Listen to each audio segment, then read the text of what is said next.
Bueno, gloria a Dios. Hoy comenzamos, mis queridos hermanos, una serie que voy a estar trabajando durante estas 4 semanas. Los que quieren tomar nota, maravilloso. Les recuerdo que la prédica está saliendo en vivo en este momento por YouTube, por el canal Pastor Fran Vargas, pero también la prédica es grabada. Y en la tarde ya tenemos un internet nuevo, gloria a Dios. La prédica está subiendo en media hora. Gracias al Señor. No es la mejor, pero es buena. Ya a las 4 o 5 de la tarde ya debería estar la prédica editada y arreglada en el canal de YouTube. Si usted quiere volver a verla, quiere verla, compartirla con alguien, entre al canal, por favor, compártala. Y esta serie de estas 4 semanas pues van a estar allí subidas para que usted pueda estudiar y aprender un poquito más de la palabra. ¿Ven? Y quiero comenzar porque la serie se va a llamar El Árbol de la Vida. ¿Cómo se va a llamar la serie? El Árbol de la Vida y sus 4 raíces. Quiero comenzar leyendo el Salmo capítulo 1, allí en el versículo 3, o específicamente del 1 al 3. El Salmo 1, del 1 al 3, dice así la palabra del Señor: Bienaventurado el varón que no anduvo en consejo de malo, ni estuvo en camino de pecadores, ni en silla de encarnecedores se ha sentado, sino que en la ley de Jehová está su delicia, y en su ley medita de día y de noche. Será, verso 3, como árbol plantado junto a corrientes de agua, que da su fruto en su tiempo y su hoja no cae, y todo lo que hace, ¿qué va a pasar? Prosperará. Mi querido hermano, mi querido amigo, usted y yo que hemos ido al liceo, al colegio, o que sabemos un poquitico básico de lo que es siembra de un árbol, sabemos que el mejor lugar para una planta o el mejor lugar para un árbol es estar plantado junto a un río. Es el lugar perfecto, muy cerca de las aguas, donde nunca le va a hacer falta el agua y la tierra fértil, porque el agua fertiliza la tierra y ese es el alimento principal que un árbol va a tener. Allí, por medio de sus raíces, este árbol tomará de la tierra húmeda todos sus nutrientes, todo lo que necesita para alimentarse y para crecer. Y sin importar si es tiempo de lluvia o es tiempo de sequía o hace mucho calor, al estar junto al río tiene garantizado que siempre tendrá todo lo que necesita para seguir creciendo y para crecer y desarrollarse durante toda su vida. Así son los árboles. Los árboles que están cerca de los ríos son árboles fuertes, árboles grandes, porque no les falta el alimento. Cuando leemos el Salmo 1, el salmista asemeja al hombre a un árbol sembrado en un lugar perfecto donde su vida se puede desarrollar para alcanzar su máximo nivel. 4 raíces principales quiero hablarle durante esta temporada, durante este mes. Son las que nutren el árbol de la vida de un hombre, de una mujer, de un siervo, de una hija de Dios o de un hijo de Dios. 4 son las raíces principales. Durante 4 semanas vamos a estar hablando de estas 4 raíces, que son las que nutren el alma y la vida de un ser humano.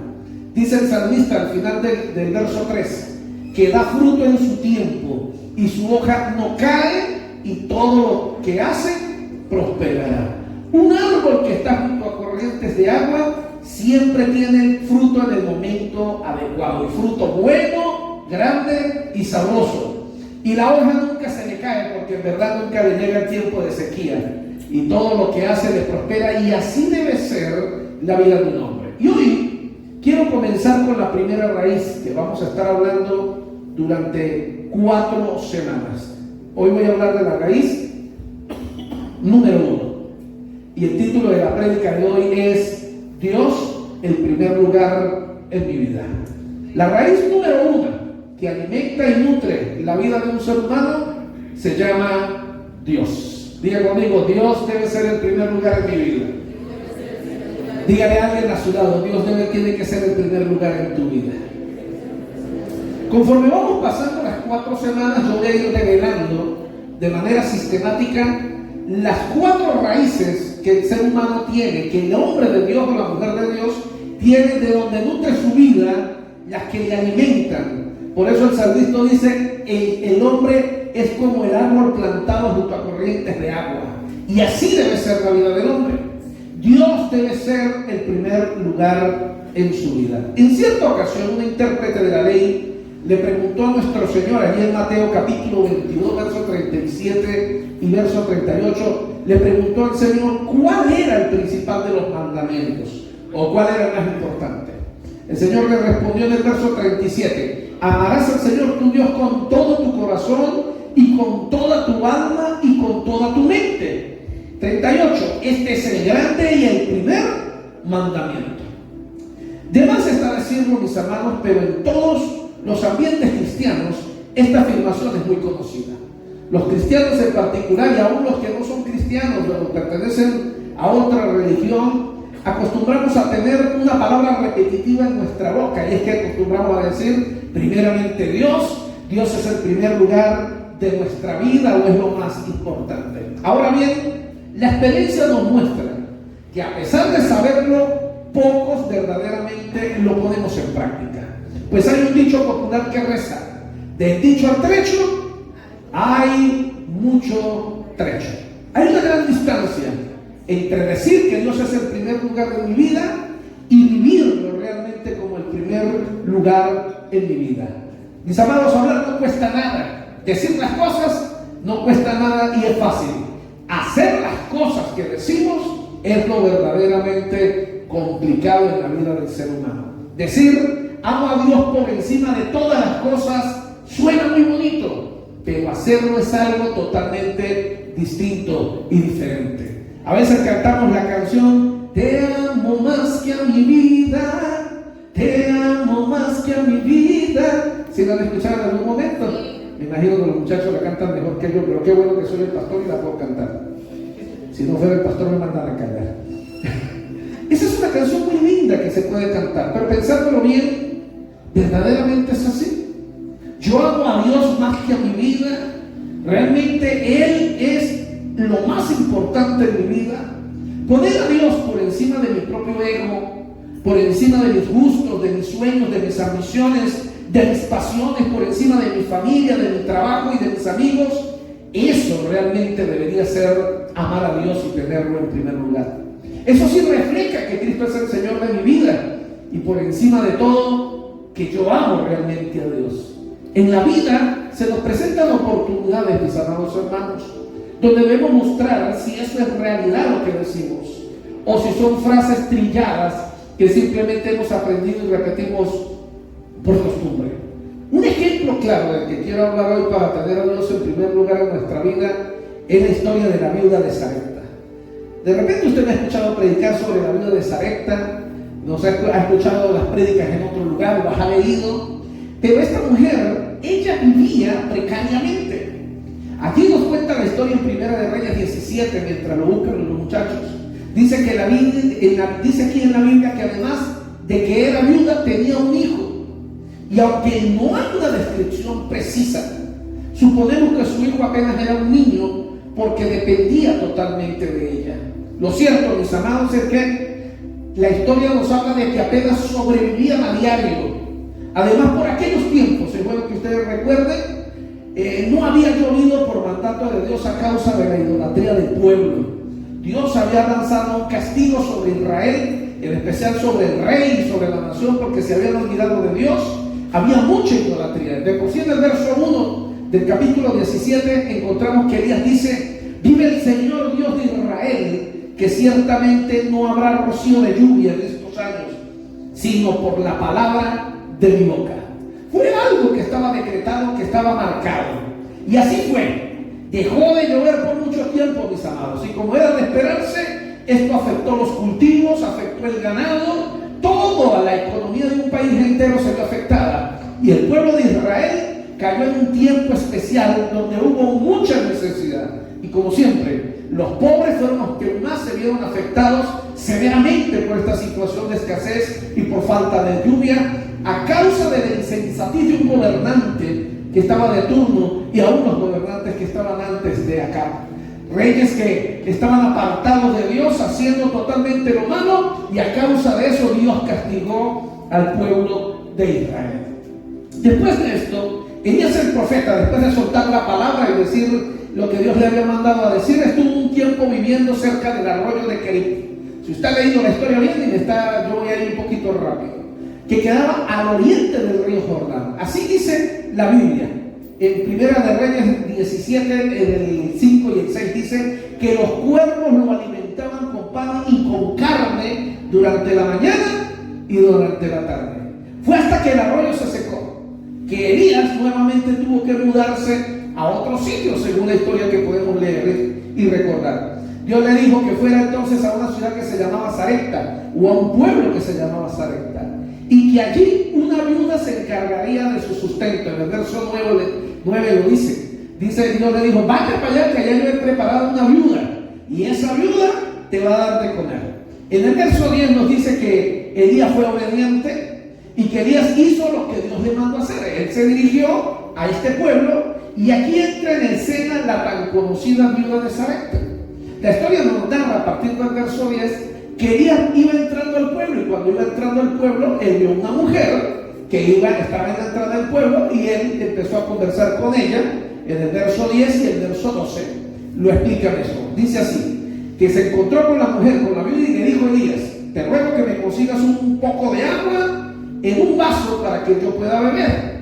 Cuando ella iba a buscar el agua, dice la Biblia, la llamó y le dijo: te ruego que me traigas también un bocado de pan en tu mano.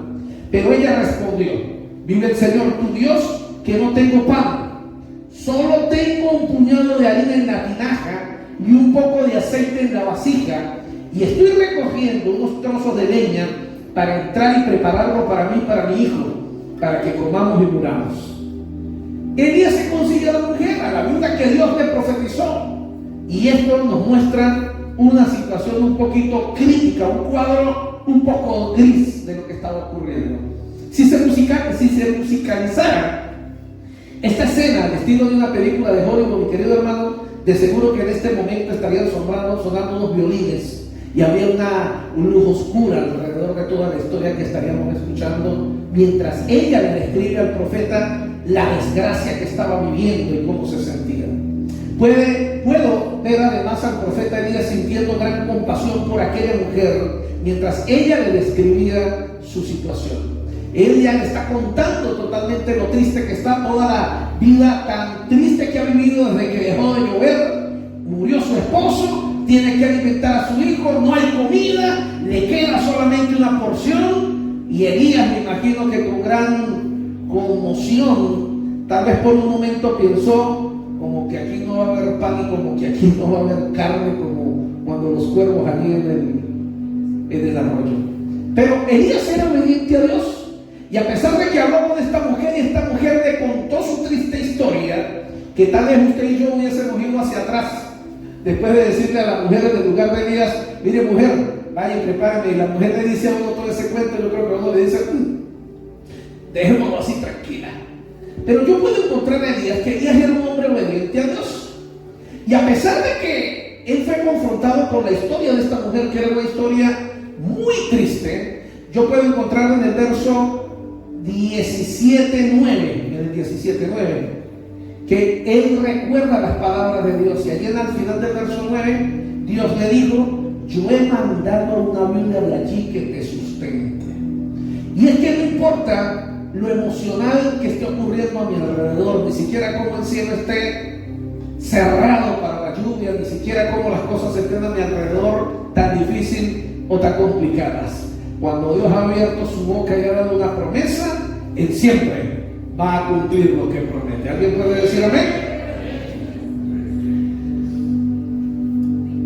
Yo diría, o yo me preguntaría por qué, o tal vez hasta esta mujer o mismo Elías se preguntaría: ¿por qué no otra persona? ¿Por qué la bendita viuda? ¿Por qué Dios, en vez de no haber escogido de entre el pueblo al que más plática tenía, y hubiese escogido, Dios le hubiese dicho, Dios le hubiese dicho a Elías más bien: Elías, vaya, que el gobernante de ese pueblo, yo le he tocado el corazón para que me dé de comer? O la persona que tiene más plata del pueblo, yo le he tocado y te voy a dar de comer. Pero Dios no. Dios, en su gran misericordia, sabiduría, que uno a veces se queda sorprendido, le dice a Elías: vaya, que yo he escogido a una viuda. Lo que Dios no le dijo era que la viuda era la más pobre que había en Sarepta, era la viuda que menos tenía. Era la viuda que estaba pensando tal vez en el suicidio, porque la Biblia dice que ella le contesta a Elías y le dice: vamos a prepararnos la última tortica y después nos vamos a echar a morir. Dios tenía un plan con Elías, sin duda alguna, y Dios, cuando tiene un plan con sus hijos, Él los cuida, los alimenta y los sustenta. ¿Alguien puede decir amén? Pero Dios también tenía un plan con la viuda. Dios había escuchado las lágrimas de la viuda y la soledad que la viuda tenía, y ella también iba a tener la oportunidad de conocer al Dios Altísimo por medio de un milagro sobrenatural. El verso 13, Elías le dice a la mujer, después de que la mujer le echa el cuento, entonces Elías le dijo: no temas. Diga conmigo: no temas. Por favor, toque del brazo, la pierna a alguien y dígale: no tengas miedo. El miedo es el peor enemigo de un hombre de Dios, de una mujer de Dios. El miedo es lo contrario a la fe. El miedo es lo contrario a la confianza. Y Elías le dice a la mujer, después de que echa la historia: no tengas miedo. Ve, haz como has dicho, pero primero hazme una pequeña tortica de eso, de lo que tú tienes allí, y tráemela. Después harás para ti y para tu hijo. Mis amados, si el profeta hubiera dicho solamente esto, estoy seguro que aquella mujer y nosotros también diríamos dentro de nosotros: este profeta como que no me entendió. Yo me lo imagino así. Este profeta no entendió. Le estoy diciendo que ya no me queda nada, que solo hay una ración de comida y que nos la vamos a comer y nos vamos a echar a morir. Pero no. Dios, en su gran misericordia, no solamente le dijo por medio de Elías a la mujer que le diera de comer, le agregó una perla de fe que aumentó la fe de esta mujer. Y en el verso 14 dice que Elías le dijo: porque así te dice el Señor Dios de Israel, no se acabará la harina en la tinaja, ni se agotará el aceite en la vasija, hasta el día en que el Señor mande lluvia sobre la faz de la tierra. Es interesante. Elías suelta la palabra y lo primero que le dice es: mujer, vaya y haga lo que usted dijo, haga la torta, pero primero haga una para mí. Después de lo que hagas la mía, vas a hacer la tuya, porque así te dice el Señor. Óigame bien, cuando Dios necesita activar nuestra fe, Dios nos habla. Y a veces la fe simplemente es confiar y tener la certeza de que Dios realmente nos está hablando. La fe es totalmente contrario al miedo y al temor. La fe viene de Dios, el temor y el miedo viene del diablo, de Satanás. Satanás quiere que tú y yo estemos llenos de miedo. Satanás quiere que tú y yo estemos llenos de temor. No va a funcionar. No vamos a echar para adelante, no voy a completar para el mercado, no me va a alcanzar para hacer esto o lo otro. Venezuela se está acabando, el fin del mundo está allá, nos van a invadir no sé quién y más. Porque Satanás sabe muy bien que cuando el miedo gobierna la vida de una persona, la persona hace tonterías y comete muchos errores. No hay peor enemigo en la vida de un hombre o una mujer de Dios que el miedo lo gobierne.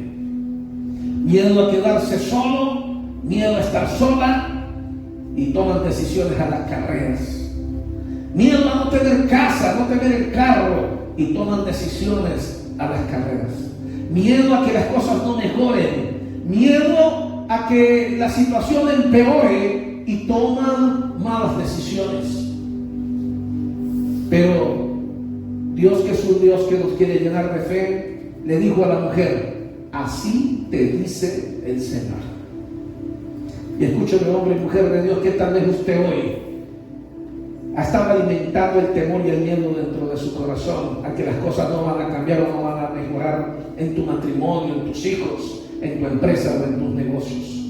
Hoy yo quiero hablarte de parte del Señor. Así como Dios le dijo a la mujer: tráeme a mí primero, y Dios te dice: tráeme primero, y así te dice el Señor: por darme primero a mí, no faltará, ni escaseará la harina en el aceite en tu tinaja, hasta que vuelva a llover sobre esta tierra. Es decir, Elías le dijo: no vas a va a faltar en tu casa la comida hasta que se acabe la crisis. Mientras dure la crisis, mientras dure el tiempo de hambre, Dios te promete que si me colocas en primer lugar, Él te cuidará y Él te va a sustentar. De esa misma manera Dios te está hablando hoy aquí.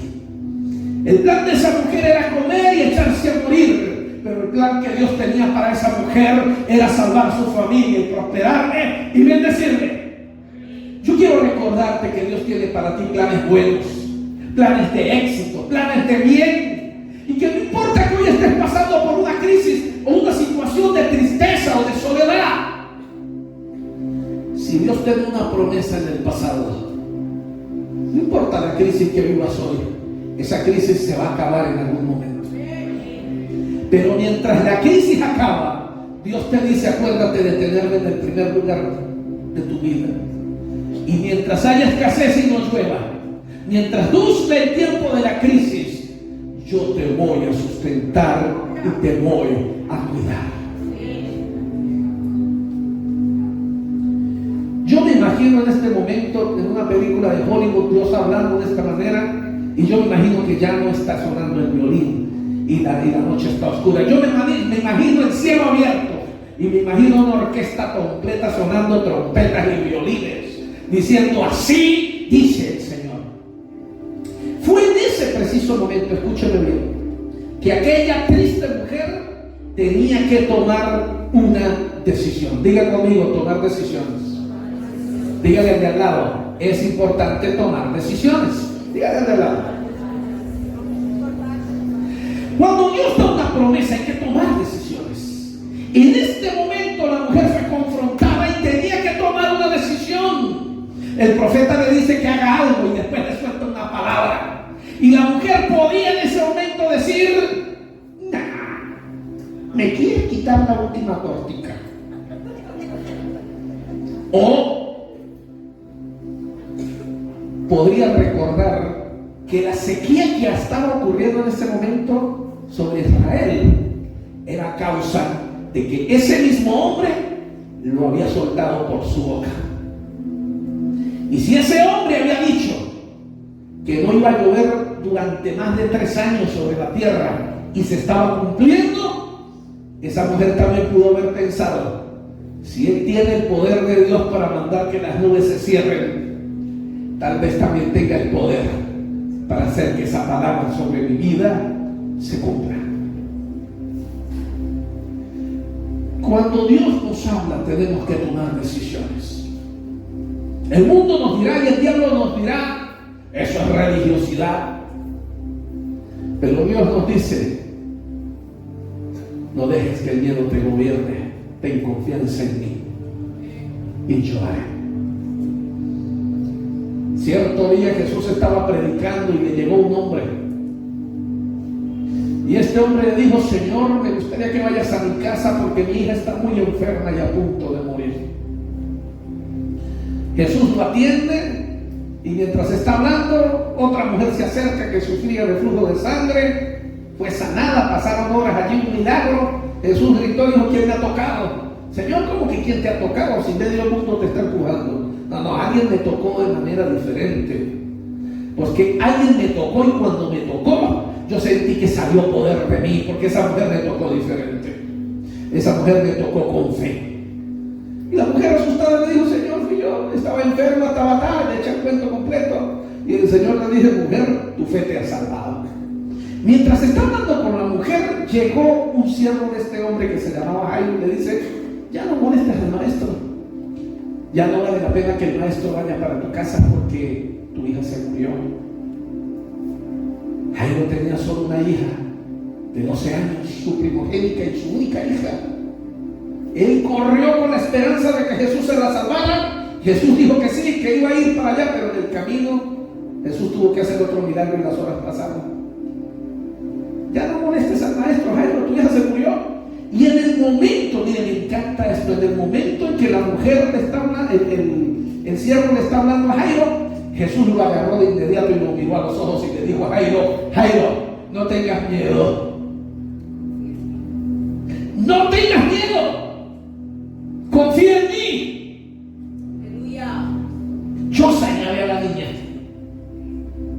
Hoy te quiero decir, lo que Dios te ha prometido, Dios lo va a cumplir. Por favor, no tengas miedo. No dejes que el miedo te haga pensar o actuar de una manera diferente. Confía en la palabra que Dios te ha dado hoy. Confía en la palabra que Dios te dio ayer. Confía en la palabra que está en la Biblia, que es para ti. Y nunca olvides que Jesucristo es el mismo ayer, hoy y por todos los siglos. Lo que Él ha prometido ayer es activo hoy y Él lo va a cumplir porque Él es Dios verdadero.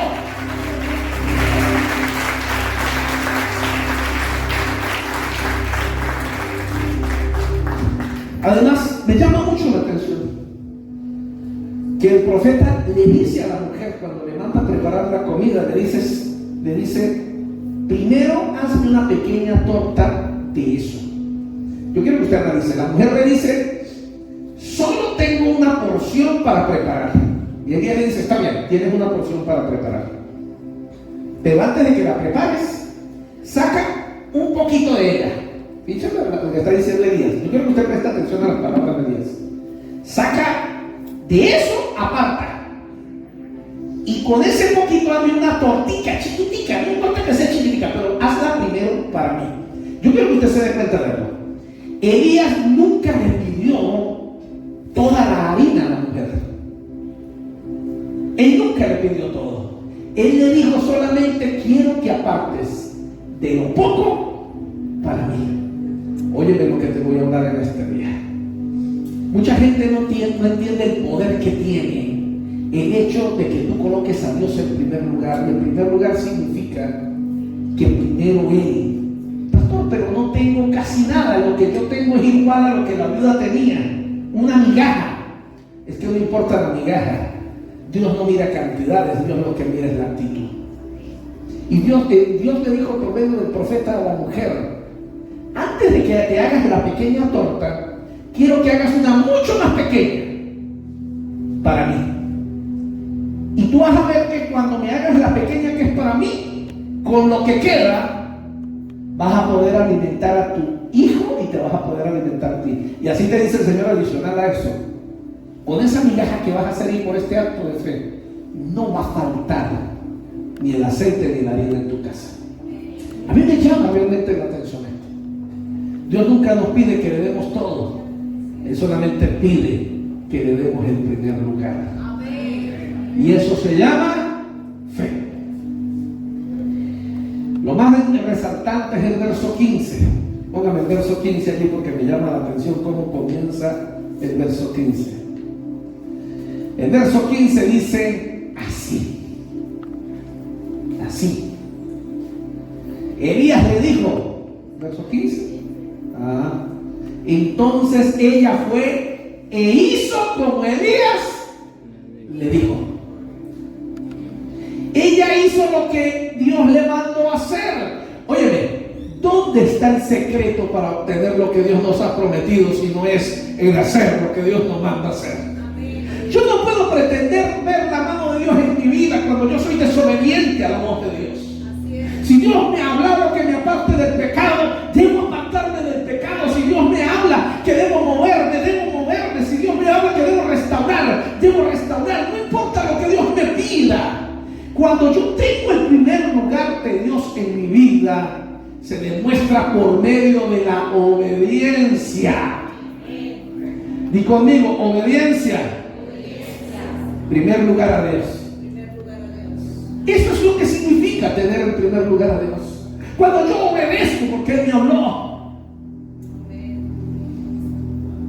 Dice la segunda parte del verso 15 y el verso 16. Ella, el profeta y su hijo comieron por muchos días. La harina de la tinaja no se acabó, ni se agotó el aceite de la vasija. ¿Conforme a qué? A la palabra que el Señor había dado por medio de Elías. Porque es que definitivamente lo que Dios promete, Dios lo cumple. Dios no es como nosotros los seres humanos que prometemos y se nos olvida. Lo que Dios promete sí lo cumple. A esta parte seguramente le pondríamos una música y un coro de ángeles cantando. La mujer, mi querido hermano, mi querido amigo, puso a Dios en primer lugar en su vida. Y esto trajo recompensa.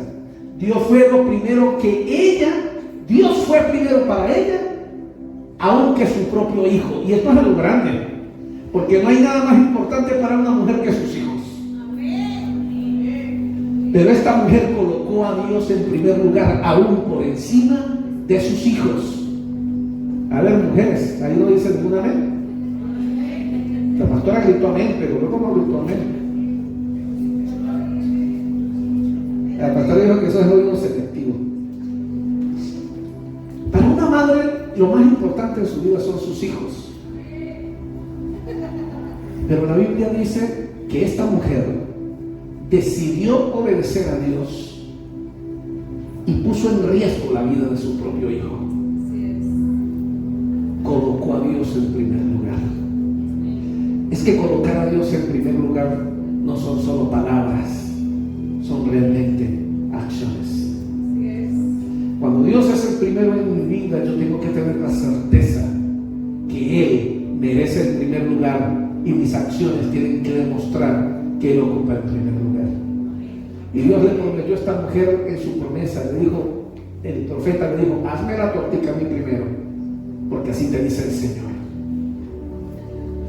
Coloca a Dios en primer lugar en tu vida, y así te dice el Señor, yo supliré el vacío que hay en tu corazón.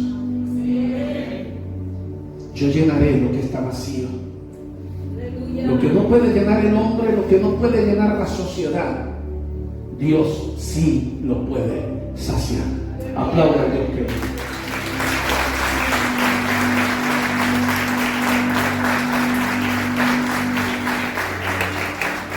quiero resaltar algunos detalles para alimentar tu fe. Primero de ellos, humildad. Oigan, Elías humildemente le pidió a la mujer que le sustentara. Cuando vemos la historia, yo no veo a Elías diciéndole, ayuda, ahí tráigame de comer. Elías era el profeta, y en su tiempo los profetas tenían mucha autoridad y eran respetados.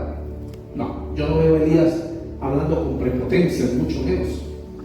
Elías le dice a la mujer, mujer, tengo sed, ¿será que me regalas agüita en un vaso? Yo creo que Elías estaba pensando, yo me imagino a Elías ve pasar a la mujer con el rostro caído, sucia, porque si no estaba lloviendo ni había agua para comerse, que menos para bañarse.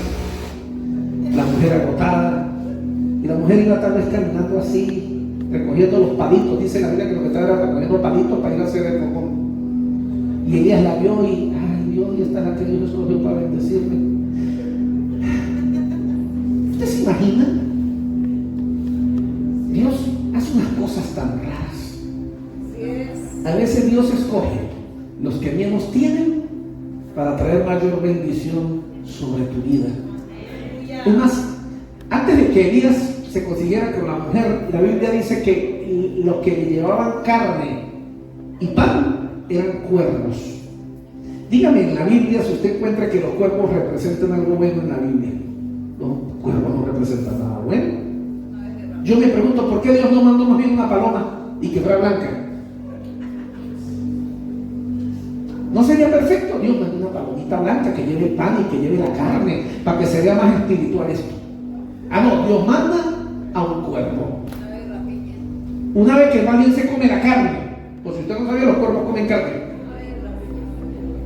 Y el cuervo no se comió la carne. ¿Por qué el cuervo no se comió la carne? Porque Dios le habló y la naturaleza obedece. Y Dios le dijo al cuervo, llévale de esta carne a mi siervo que está allí en el arroyo. Y el cuervo, sí Señor, con ganas de tragársela, pero me la mató y se la llevó. Y el cuervo fue obediente. Y es que cuando un hombre de Dios obedece, Dios puede hacer que la naturaleza entera cambie para cumplir su propósito. Cuando una mujer de Dios obedece, Dios puede provocar cambios alrededor de la propia naturaleza y aún de la gente, para que Dios cumpla su propósito. Elías llega a Sarepta con una promesa. Dios le prometió, vayan, que ya preparé una viuda para que te alimente. Yo creo que Elías se imaginó pues, una viuda ricachona, bien arregladita, simpática, con quinta, con mayordomo y todo para que me alimente. Y cuando Elías apenas entra al pueblo, ve una mujer llevadita ahí, toda cansada. Y yo creo que tal vez le preguntó, la Biblia no lo dice, ¿usted viuda? Yo creo que le preguntó a la mujer, ¿usted viuda? No, usted no es viuda, ¿verdad? Sí, yo soy viuda. Ay Dios, ¿será que me regala un vasito con agua? Un vasito con agua no se le niega a nadie. Pero ojo, tenía mucho tiempo sin llover. Así que el agua que esa mujer tenía guardada era valiosa. Si usted no lo había tomado en cuenta. Pero yo creo que esa mujer reconoció a este hombre. Este hombre era famoso, era el profeta Elías. Y esta mujer honró al profeta. Es el hombre de Dios. Bueno, no importa, yo me puedo aguantar para morirme un ratico más. Ella estaba planificando morirse. Yo no, voy a aguantarme un poquito más, voy a llevarle el vasito con agua al profeta, por eso debe tenerse tan cansado. Y mujer, ya va, no solamente me trae el vasito con agua, tráigame un pedazo de pan también, tengo hambre. Ay, profeta, ahí sí que la cosa está grave. No tengo pan. Mi marido se murió, me dejó endeudada, no tengo nada, no tengo plata, lo único que me queda es una harina y ya estoy lista, nos estamos para el perro.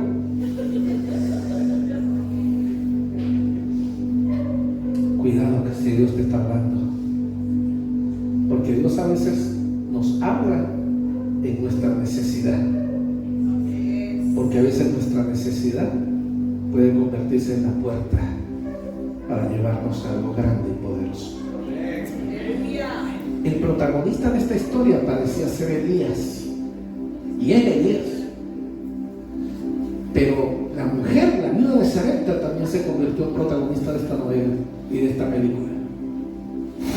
Dios no solamente quería bendecir a Elías y cuidarlo, porque lo estaban buscando para matarlo, por si no habían caído en la historia. Elías estaba escondiéndose porque el rey lo estaba buscando para matarlo a causa de que no estaba bebiendo. Entonces Dios dijo, a Elías lo cuido hasta que cumpla su propósito. Pero en el camino de cumplir el propósito estaba la viuda.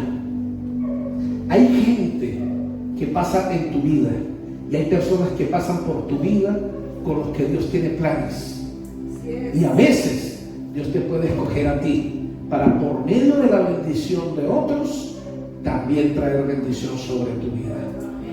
Tienes que aprender a tener tus oídos abiertos y tus ojos abiertos, porque el secreto de esta mujer fue que prestó atención al profeta de Dios, atendió al profeta de Dios, y en lo que el profeta le pidió, ella respondió, entendiendo la voz del profeta y la voz de Dios, yo lo voy a obedecer. Y a causa de que lo obedeció, a esa mujer no le faltó nada durante el tiempo de la crisis. La humildad de Elías me sorprende. Elías le dice a la mujer, te ruego que me regales un vaso con agua. Digo, te ruego que me regales un pedazo de pan. Señor, no tengo pan, no tengo nada. Tranquila, mija. Yo sé que la cosa está difícil, pero tenga fe.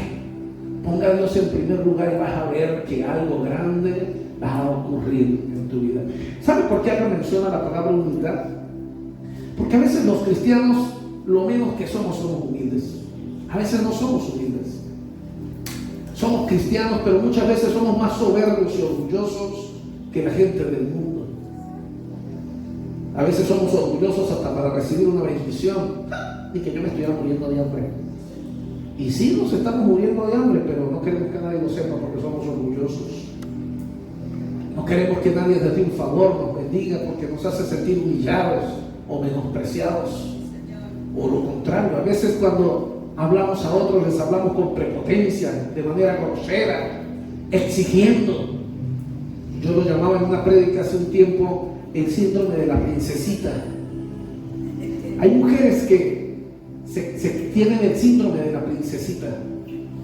Es decir, yo soy una hija de Dios, una reina del cielo, me merezco el mejor. Y así le hablan al marido, y así le hablan a la gente, porque se merecen lo mejor. El síndrome del principito es igual. Hombres de Dios o mujeres de Dios, que Dios les da una palabra, que Dios los ha llamado para cosas buenas, y su comportamiento con los demás es mirándolos por encima del hombro, porque se creen más que los demás. Elías, el profeta de Dios, mostró humildad. Y ojo, la humildad es clave para alguien que sirve a Dios. Amén. La segunda palabra clave que ocurre durante esta historia es obediencia. Diga conmigo, obediencia. Miren, mis amados, Elías sufrió también las consecuencias de la falta de lluvia. Elías fue usado por Dios para soltar la palabra, y ahí también le afectó la falta de agua, porque también le dio sed, no tenía agua para bañarse, pero la gran diferencia es que Dios lo estaba cuidando. Dios lo estaba cuidando. Oiga lo que le voy a decir.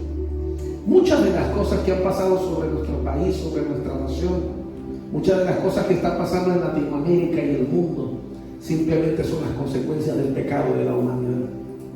Simplemente son el fuego de Dios consumiendo el pecado de esta nación, consumiendo el pecado del mundo entero. Pero yo quiero oír una palabra de ánimo y de fe.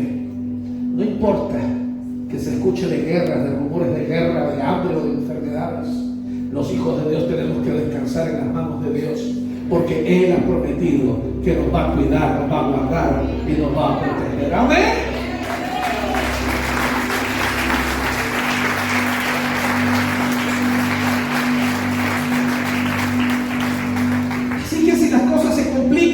Respire profundo y diga conmigo: yo sé que mi Redentor vive, y yo sé que Él va a cumplir lo que me ha prometido. Pero no seas tonta, pero no seas tonto, no seas religioso. No, yo no soy religioso. Yo soy alguien que ha aprendido a confiar en Dios y que cree a la palabra de Dios. Obedecer es clave en el éxito de un hombre y una mujer de Dios. Si Dios te está hablando, muévete, por favor. Si Dios ha hablado a tu corazón de algo que tienes que cambiar en tu vida, que tienes que cambiar en tu matrimonio, que tienes que cambiar en tus finanzas, en tus negocios, hazlo, corre a hacerlo, porque si Dios te está hablando es porque Dios te ama y algo quiere cambiar a tu alrededor. Dios cambió alrededor toda la vida de la viuda y también quiere cambiar la tuya. La tercera palabra que resalte, que me gusta de esta historia, es fe. Mira, hermano, se necesita fe para creer que no llovió porque Elías lo dijo. Se necesita fe para creer que los cuervos alimentaron a Elías con pan y carne. Se necesita fe para creer que Dios sustentaría la casa de aquella mujer. Se necesita fe para creer que las tinajas de harina y de aceite no escasearían. Se necesita fe para creer que Dios cumple todas sus promesas.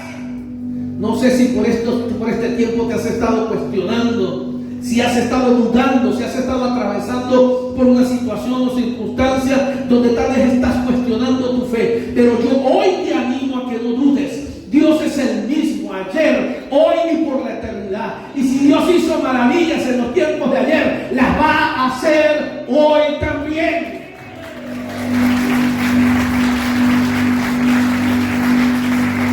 La cuarta quiero resaltar en esta mañana se llama soberanía.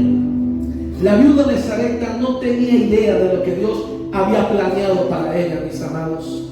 No imaginaba que Dios había trazado un plan donde probaría si ella en verdad lo amaba más que a nadie del mundo. Quizás ella estuvo orando por muchos días a causa de su necesidad. Yo quiero creer que ella le estaba orando a Dios: Dios, sálvame, Dios, sálvame, Dios, provéeme que mi hijo no se me muera, dame de comer para mi muchacho. Así como muchos de ustedes hoy están orando en su casa, que están orando: Señor, dame para el uniforme de mi hijo, Señor, dame para completar, para pagar la cuota del dinero que pedí prestado, Señor, dame para comprar los zapatos, Señor, complétame para el mercado. Dios, yo quiero creer que esta mujer estaba orando así. Yo creo que una mujer no puede dejar simplemente que su hijo se muera al lado de hambre, al lado de ella. Esta mujer estaba haciendo hasta lo imposible, pero estaba en un tiempo de crisis tan grave sobre la tierra que no había trabajo, no había comida. Y esta mujer oraba y oraba. Pero ¿sabe algo? A veces Dios no responde como nosotros queremos que Él responda.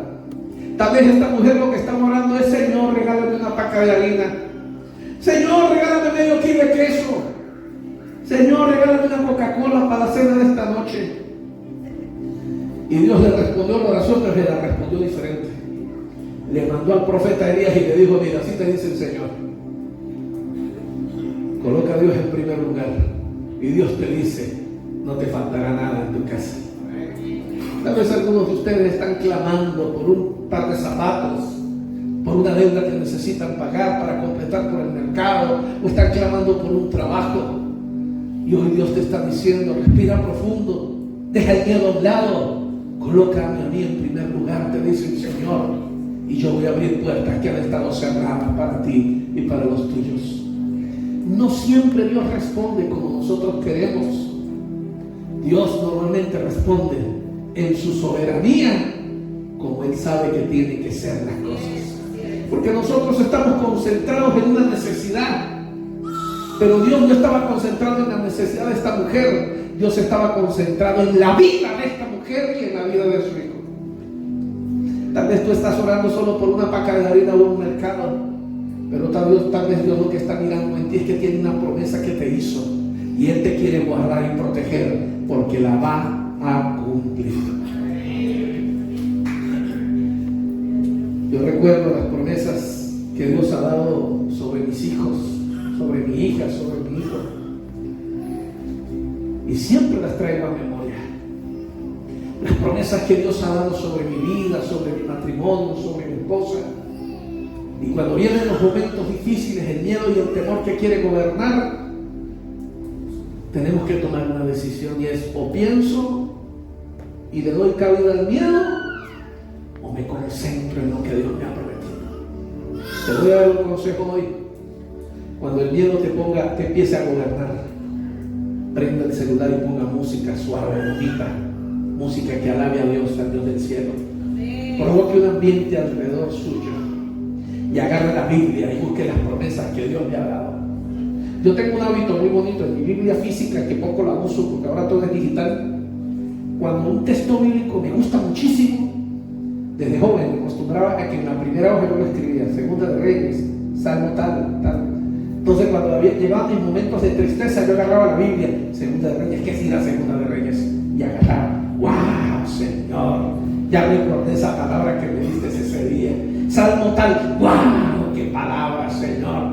Porque es que cuando el miedo te quiera gobernar, tú tienes que contrarrestarlo con la palabra de Dios y sus promesas. Porque el miedo es contrario a la fe, pero la fe viene por el oído. Y cuando tú activas la palabra en tu boca, cuando activas la palabra y recuerdas lo que Dios te ha prometido, el espíritu de miedo se va, el espíritu de miedo se retira y tu cuerpo se llena de la fe que Dios quiere que tú tengas. Soberanía. Dios es sobre todas las cosas y tiene el dominio de todo. Lo quinto que quiero resaltar allí es trabajo.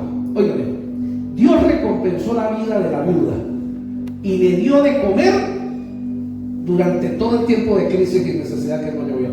Pero Dios también le dijo a la mujer de una manera clara: no te va a faltar el pan y el aceite en la tinaja hasta que vuelva a llover. O sea, lo que el Señor dijo fue lo siguiente: cuando vuelva a llover, se acaba la harina y el aceite. Es decir, el Señor le dijo lo siguiente: mientras pase esta crisis, yo te voy a cuidar. Quédate tranquilo en la casa, tranquila en la casa. Cuida a tu muchacho. Pero cuando llegue el momento de trabajar, vas a salir otra vez a trabajar. No te vas a acostumbrar a estar metida aquí en la casa. ¿Aló? Porque el trabajo es algo que dignifica. Y no por nada en la Biblia el apóstol dejó dicho allí clarito: el que no trabaje, que no coma.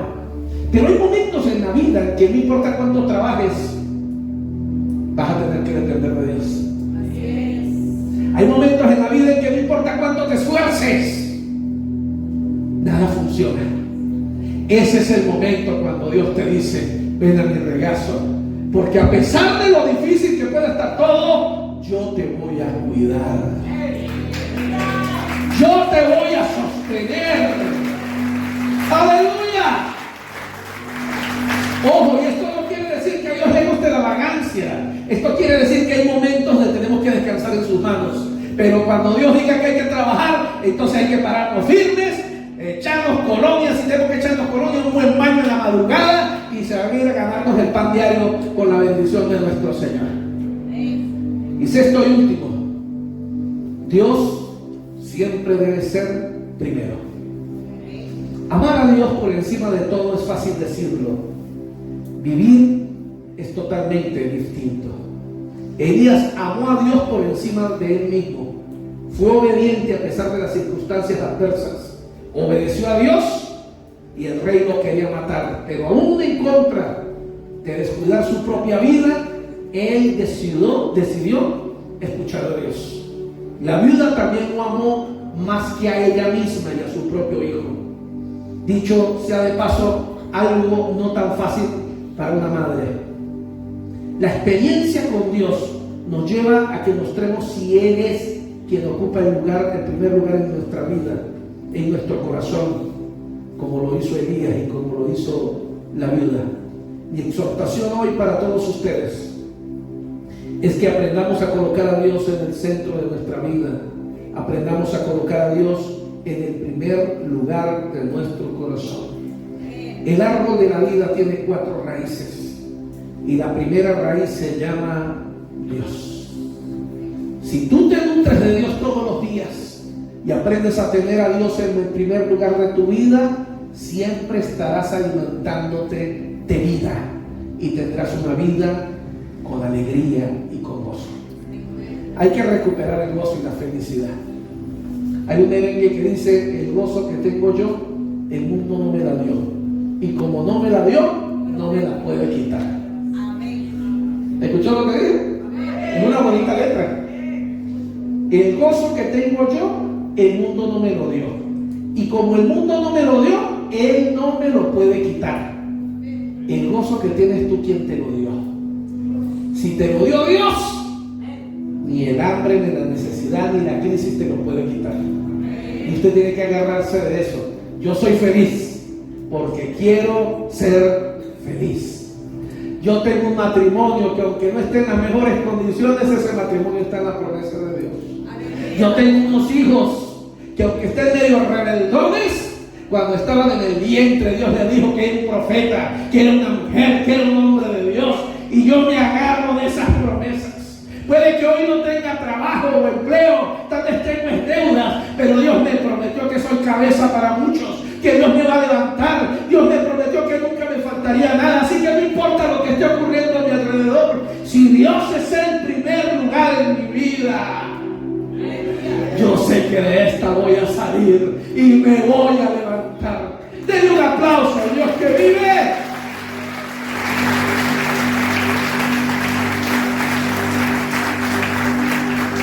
Quiero terminar haciendo una invitación. Yo sé que hay varios hermanos que están con la mayoría, son hermanos de la casa, pero también sé que hay algunos invitados, algunos amigos. Yo quiero hablarle a los amigos en este momento, no a toda la iglesia, solo a los amigos que nos visitan hoy. Tenemos 5 visitas. Y yo quiero hacerle a usted una invitación en esta hermosa mañana. Mi querido amigo que nos visita, ¿usted quiere colocar a partir de hoy a Dios en primer lugar en su vida? Si es así, yo quiero orar por usted. Y me gustaría que usted levante su mano si está de acuerdo en que yo ore por usted. Dios te bendiga. Dios te bendiga. ¿Quién más de los amigos que nos visitan quiere que yo ore por usted hoy? Porque usted quiere aprender a colocar a Dios en el primer lugar de su vida. Dios te bendiga, hijo. Yo quiero invitarle a los que están levantando la mano. Hagan como la viuda de Sarepta, den un paso de fe. Dejen la pena. Vengan acá un momento, yo quiero hablar por ustedes aquí. Venga para acá, para adelante. No le dé pena, no le pare lo que la gente diga. No deje que el diablo le hable la oreja y le diga: ¿no le da pena? Deje cuento. Si Dios es el primer lugar en mi vida, más nada me tiene que importar. Dios te bendiga, hijo. Dios te bendiga, hija. Dios te bendiga, hijo. Dios te bendiga, madre. Dios te bendiga, hija. Yo quiero pedirle que hagan algo conmigo en esta mañana. Cierren sus ojitos. Coloquen la manita derecha sobre su corazón, allí en su corazón, y quiero que hagan esta oración conmigo. Cierren los ojitos, tranquila. Haga esta oración conmigo. Diga conmigo: amado Jesús, hoy reconozco que he pecado, que te he fallado y que he estado lejos de ti. Pero hoy también te reconozco como mi Dios y como mi Salvador. Y te pido que me perdones por mis malas decisiones, porque he tomado malas decisiones, pero hoy decido tomar la decisión más importante.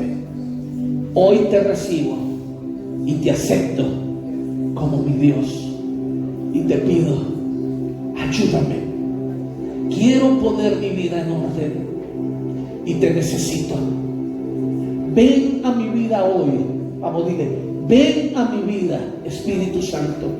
Visítame hoy y lléname de ti. Siga con sus ojitos cerrados, porque ahora yo quiero orar por usted. Padre, yo te doy gracias en el nombre de Jesús. Y hoy bendigo a tu siervo y a tus siervas. Y te pido, Espíritu Santo, llénale de ti. Llena el Espíritu Santo de tu presencia. Lo que has hablado al corazón ahora, inúndale de paz en su corazón y en su vida, Señor. Llénale de ti, Señor. Usted que está atrás, colóquese en pie